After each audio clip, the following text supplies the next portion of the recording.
Friends नमस्कार. नूतन रेसिपीजमध्ये तुमच्या सर्वांचं खूप खूप मनापासून स्वागत आहे. तर फ्रेंड्स आज आपण छान असा हेल्दी नाश्ता बनवणार आहोत. ज्वारीची इडली. मी या वाटीने 2 वाटी ज्वारी घेतलेली आहे आणि याच वाटीने 1 वाटी ही उडदाची डाळ घेतलेली आहे, उडद डाळ. आणि त्याच्यामध्ये मी 1 चमचा मेथी ॲड केलेली आहे. ही बघा, ही मेथी आहे ती मी 1 चमचा ॲड केलेली आहे. आणि हे उडदाची डाळ आणि ही ज्वारी मी स्वच्छ धुतली 3 ते 4 वेळा आणि ओव्हरनाईट म्हणजे 7 ते 8 तास मी हे भिजत ठेवलेलं आहे. आता 7 ते 8 तासानंतर आपण ह्याला वाटून घ्यायचं आहे आणि त्याच्यामध्ये हे ॲड करायचं आहे 1 कप पोहे. ज्या वाटीने आपण ज्वारी आणि उडदाची डाळ घेतली ना, त्याच वाटीने मी हे 1 वाटी पोहे घेतलेले आहे. आता मी हे पोहे धुवून घेते आहे. तर हे बघा फ्रेंड्स, पोह्याला मी 3 ते 4 वेळा स्वच्छ धुवून घेतलेलं आहे. आता आपण साईडला ठेवूया आहे.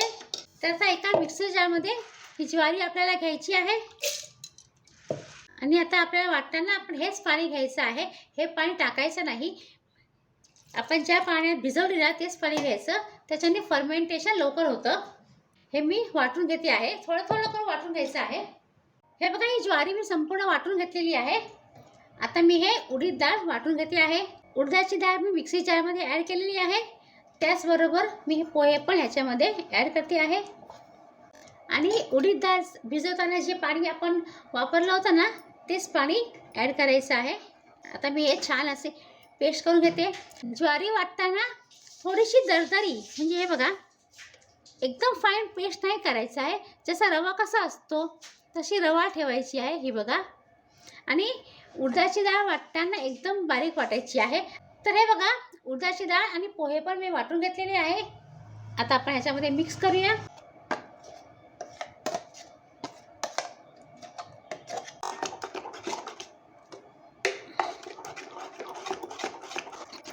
तर हे बघा फ्रेंड्स, छान असं मी फेटून घेतलेलं आहे. कमीत कमी 4 ते 5 मिनिटं फेटून घ्यायचं व्यवस्थित. आणि ह्याला आता झाकण ठेवून छान असं उबदार ठिकाणी तुम्ही गॅसच्या बाजूला ठेवू शकता, तुमच्या किचन कॅबिनेटमध्ये पण ठेवू शकता किंवा बंद ओव्हनमध्ये पण तुम्ही हे ठेवू शकता. कमीत कमी 6 ते 7 तास तरी पाहिजे.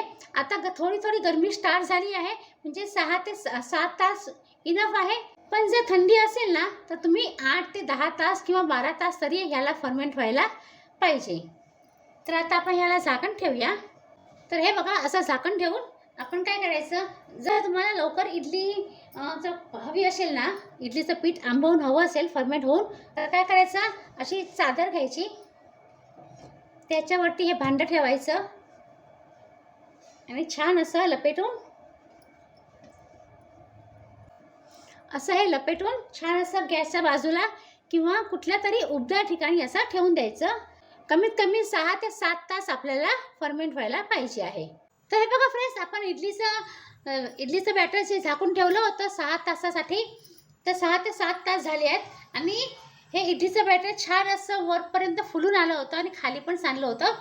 हे बघा, सगळं वरपर्यंत मस्तपैकी फुललं होतं आपलं इडलीचं बॅटर. हे बघा, छान असं किती मस्त फुगलेलं आहे. हे बघा, एकदम हलकं फुलकं झालेलं आहे.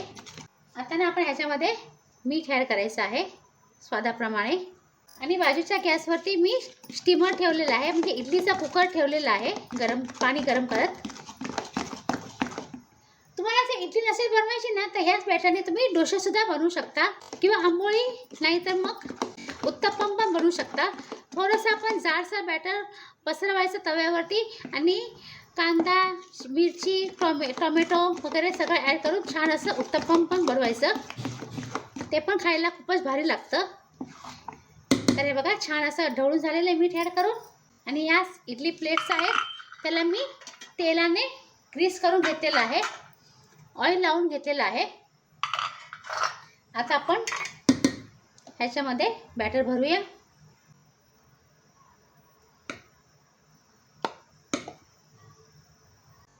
आणि फ्रेंड्स, इडली ठेवताना काय करायचं, हे जे होल्स दिसतात ना, हे भोकं आहेत ना होल, त्याच्यावरती असं दुसरे होल्स नाही ठेवायचे. असं इडलीचं असं भांडं हे ठेवायचं जिथे इडली आहे ना. हे बघा, हे होल्स आहेत ना, होल्सच्या वरती मी हे इडलीचं ठेवलं, म्हणजे कशी जी वाफ येते ना, ती वाफ मग डायरेक्ट इडलीला नाही बसत आणि आपल्या इडल्यांवर पाणी नाही साचत. इडलीच्या वरती इडली नाही ठेवायची. आता मी इडलीच्या भांड्यामध्ये हे स्टँड ठेवलेलं आहे. छान असं पाणी उकळलं ना की मग आपण हे स्टँड ठेवायचं. छान असं मीडियम टू हाय फ्लेमवरती 15 ते 20 मिनिटांपर्यंत इडली आपण छान शिजवून घ्यायची आहे. तर फ्रेंड्स, आता इडली बरोबर खाण्यासाठी छान अशी आपण चटणी बनवूया. सांबारची रेसिपी मी शेअर केलेली आहे ऑलरेडी, तर त्याची लिंक मी तुम्हाला डिस्क्रिप्शन बॉक्समध्ये देऊन ठेवेल. तुम्ही नक्की तिथे चेक करा. तर चटणी बनवायला मी काय केलं आहे, रोजच्या चणा डाळ 6 ते 7 कढीपत्ता घ्यायचा आहे. मिरच्या घ्यायच्या आहे, तुम्ही किती तिखट खाता त्याप्रमाणे मिरच्या घ्या. हे मी कोथिंबीर घेतलेली आहे आणि हे मी खोबऱ्याचे तुकडे घेतलेले आहेत. तर आता आपण सगळं ह्याच्यामध्ये ॲड करूया. तुमच्याकडे पुदिना असेल तर पुदिना पण ॲड करू शकता.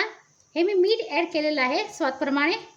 थोडंसं मी जिरं ॲड केलं आहे आणि हे 2 लसूण घेतलेली आहे, ती मी ॲड केली. तुम्ही आलं पण ॲड करू शकता. थोडंसं पाणी ॲड करूया आणि छान अशी मी फाईन पेस्ट करून घेते, म्हणजे छान अशी बारीक चटणी वाटून घेते आहे. हे बघा, मस्त अशी चटणी वाटून झालेली आहे. तर आता आपण इडली बघूया. तर हे बघा, इडल्या आपल्या छान अशा फुललेल्या आहेत मस्त. आता आपण त्याला बाहेर काढूया. ही एक बॅच मी बाहेर काढली आहे. त्याला ताबडतोब इडली आपल्याला काढायचं नाही आहे, थोडं थंड होऊ द्यायचं. तोपर्यंत आपण दुसरी बॅच तयार करूया.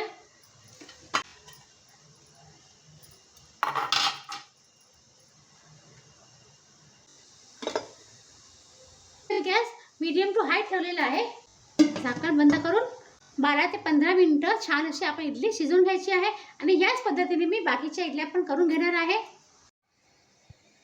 तर फ्रेंड्स, हे बघा, छान अशा गरमागरम आणि सॉफ्ट इडल्या तयार झालेल्या आहेत चटणी आणि सांबार बरोबर. हे सांबार मी सिंपल बनवलं आहे, त्याच्यात काही भाजी वगैरे ॲड नाही केली आहे. पण मी ह्याआधी मी कुकरमध्ये सांबारची रेसिपी दाखवली आहे. त्याच्यात सगळं भाजी आणि घरगुती आपण मसाला कसा करतो, ओला मसाला, त्या मसाला सांबार बनवला आहे. घरगुती मसाल्याने सांबार बनवला आहे. त्याची लिंक मी डिस्क्रिप्शन बॉक्समध्ये देऊन ठेवेल, तुम्ही नक्की चेक करा. हे बघा, हे बघा,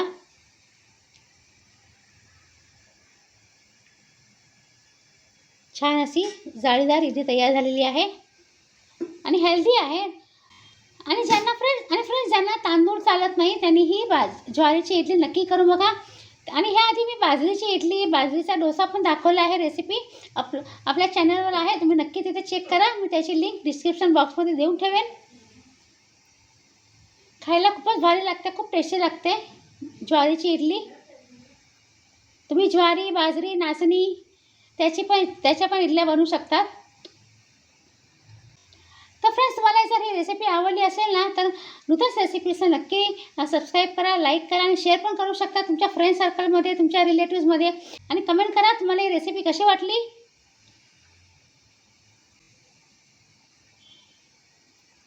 चला तर मग फ्रेंड्स, आता आपण पुन्हा भेटूया अशा छान छान रेसिपीसह. तोपर्यंत बाय बाय. आणि हा व्हिडिओ पूर्ण बघितल्याबद्दल खूप खूप धन्यवाद.